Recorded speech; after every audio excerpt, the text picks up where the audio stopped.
Magandang araw sa inyong lahat at welcome sa aking channel. Inamin ni Coco Martin na anumang oras ay handa na siya to settle down. Siyempre pa, kanino pa ba kundi sa girlfriend niya ngayon na si Julia Montes. Sa panayam kay Coco, isa sa napag-usapan ay kung ready na ba siya to settle down. Anytime soon, oo naman. Ako mismo, siyempre ready ako, diretso niyang sagot.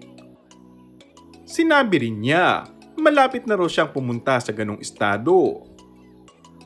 Gusto ko pa nag-settle down ako, wala na ko iba pang iisipin. Future ng mga anak ko, secured na. Future ng asawa ko, secured na. And malapit na tayo doon, pag-amin ng aktor. Seryoso na nga si Coco kay Julia. Description niya sa girlfriend, she is the love of my life.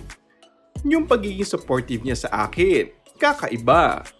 So I think, yun yung key factor kung bakit ang dami naming nalampasan. Sobrang tibay namin is dahil din sa kanya. Nasa point daw sila ngayon na napakaganda ng kanilang sitwasyon.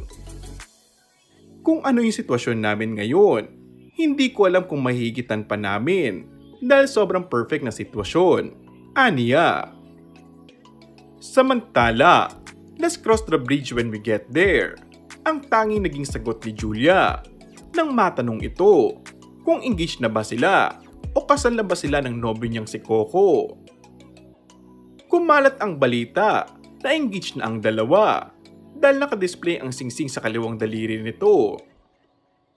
Ayon sa mga netizen, baka matagal nang engaged ang aktres kay Coco. Matatandaan na matagal na ring may issue kay Julia na nanganak na raw ito umano sa kanilang baby, kaya nag-disappearing act daw ito sa showbiz. Pero hanggang ngayon, nananatiling chismis ang lahat at wala pa ring kumpirmasyon na galing sa aktres. And that's all for our today's video. Kung bago ka lang sa aking channel ay mag-subscribe at pindutin na rin ang notification bell. Maraming salamat!